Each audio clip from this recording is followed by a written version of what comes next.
take a look at this ArcGIS Online, for example. You've got some tools on the left. There's like 6 tools. There's some tools on the right, and that's it. You've got a map.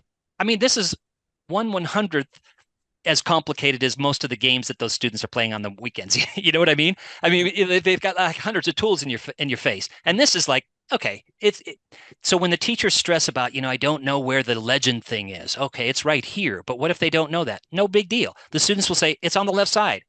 The teacher's role is still important because the teacher is framing the inquiry, encouraging the students to think about connections and so on, right? So the teacher's role is still important, even if the students are slightly ahead, oftentimes, of the instructor in terms of the actual tools. But the tools are really not that complicated. And I think the second message for educators is that we get this: Shafiq, Joseph, John, is ArcGIS Online going to be around in a few years? Your typical teacher probably gets zillions of emails a week about, hey, try this tool. It's going to transform education, right? We've all seen those kinds of things. I mean, at ISTE, I've got a whole Oh flotilla yeah. load of stuff for the vendors I've visited. GIS is not going away. We're always going to Yeah. be grappling with energy and water and land cover issues and all the rest of it. All the UN SDGs, they're all spatial. So GIS is not going away, and ArcGIS is not going away either. So I think it's a good message for educators that if they invest any sort of time in the curriculum of using these at certain points along the semester, that it is going to be there next year. I mean, because the New Mexico DOT and the New Mexico Department of Lands, I mean, they're all using the same tool. So that's another thing about this, is that they're using a professional tool. It's not educational software, Yeah. which is good, but it's also admittedly a challenge. How do I use a professional tool like this in the classroom? And that's why geo inquiries and the map maker and other things exist. Yeah. And I'm thinking, yeah, because it is something that is used professionally, it, to me, it transcends, the group that's focused on geography, math, and all these other things, but college and career readiness, because these are students who are going to take what they learn, and this can be a stepping stone to a future career path. Yeah, I'll get off my Yep. soapbox No, now. I'm right with you. I'm just Yeah, interested now in the percentage of young people by county. So you got me thinking about that. But yes, I think it is going to be around in years to come. There are, I think it's inquiry is hard, right? Teaching is hard. Inquiry is hard. It's easier to hand out, a bunch of worksheets, and I realize they have their place that you've handed out for a long time, and if they work, that's great. But I think it's infinitely worth doing uh, to grapple with an inquiry tool like a GIS in the classroom, especially now that you don't need to install anything. That is a huge tech lowering barrier right there. And you don't need a lot of bandwidth unless you're, draping, terabytes of satellite imagery over 3D landscapes. You could totally do that in this tool. But if you're just using this, even if you change the base map to an image base map, you get to imagery base map, and then if I wanted to, I could say, well, you know what, I'm interested in looking at that population, but I want that population to be a little bit transparent. So even this imagery set, you can see here that I'm just on in a home office here. It doesn't require massive amounts of bandwidth. So that's good, especially for some of those, perhaps rural schools that have a limited capability. yeah, Well, I'll just show you ever so briefly. If I go to ArcGIS Online, and this is the nice thing about yeah, when these tools are shared. So yes, inside ArcGIS Online, the way you would start is I'm going to start with a map. Okay. So I click on map, and then I've got that same interface that you and I looked at earlier where I can add layers. And I know that that layer that I had is actually shared. So if I look for head cut erosion in here, it's not part of the Living Atlas. It's part of ArcGIS Online. And I know that it's actually, if I go out here and I do a search right here, and I know that I'm the one that created that layer and shared it out, so I can put my name on it.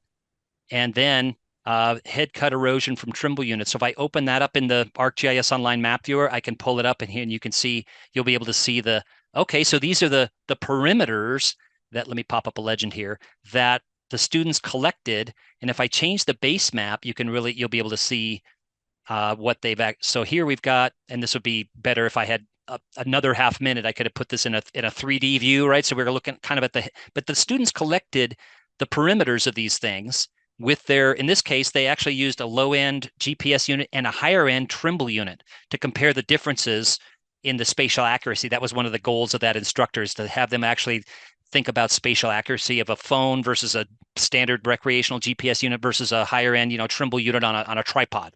So the students would measure this and then find out. They would go back semester after semester and, okay, well, what did it look like the next year?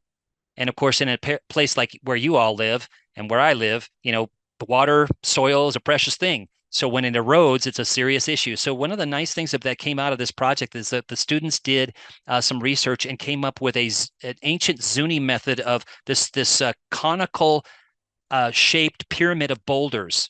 They would put these, they tested it out. They put them in a couple of these, and they also worked with the local landowners, which is another nice thing that I liked about this, is that it's connected to the local people.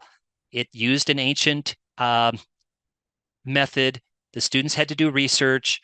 And because one of the issues was after a rainstorm, the cattle would go from the lowlands to the uplands, and they would follow these these erosional features because it was an easy way for the cattle to get from the low end to the high end, and so they would cause additional, because of their hooves, additional erosion. So that was one of the main problems.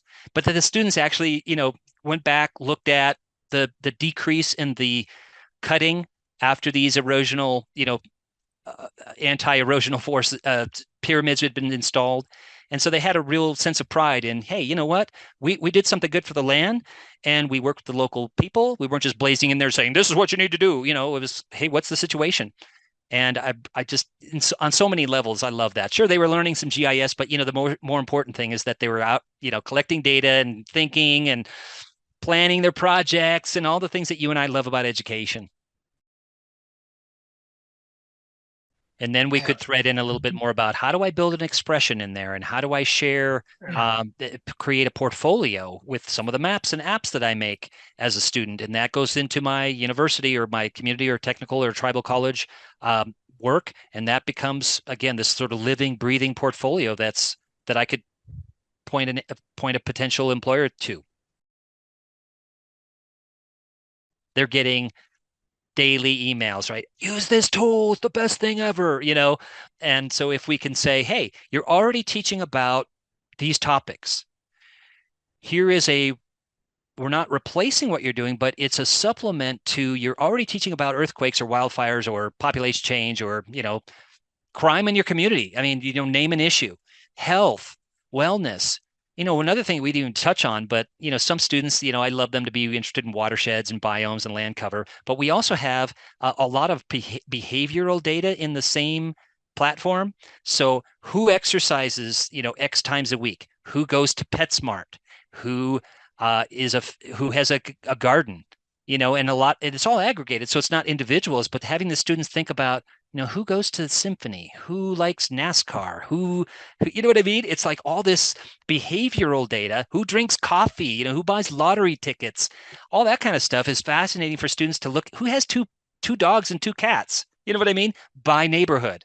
That's really a fascinating, sociology, economics, equity in the community, all kinds of neat things that they can start examining. So anyway, the point is, there are plenty of social science kind of variables that we really didn't even talk about today that we could definitely talk about. And one of my favorite ones is a middle school student that created a story map on whales in the St. Lawrence Seaway. And this is interesting for, you and I from a landlocked state, looking at the ocean and looking at the nice thing about this particular story map, the reason why I like it so much is that at the end of the story, the student came up with a solution. In this case, the whales were getting caught in lobster traps. And so, I learned some stuff. I didn't know anything about this issue, but the student coming up with a solution was pretty cool for a 12-year-old. Like, hey, here's an issue and I've researched it, and not just, I'm always telling students, don't just gain a bunch of head knowledge on this. I'm sure you two do the same thing. But the the whole reason why GIS exists is to actually build a more sustainable, better, more equitable world, more resilient, et cetera.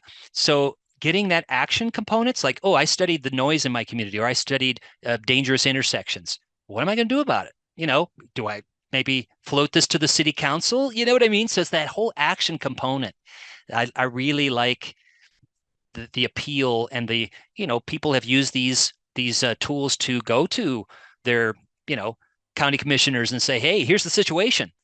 Maps are very powerful means of advocacy and communication, and all of us are very, very passionate and very enthused and glad that you folks are interested in this. Yep, I've I been am at too. Esri since I came over from the USGS back in '06, so I've been here for quite a while as well. I really appreciate you being there, interested in this, because to be honest, it's not just a nice tool to use in education.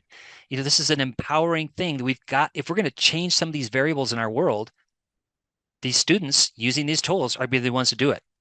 So I really feel that this is important beyond just a useful approach in education. It is really planting the seeds for a better world.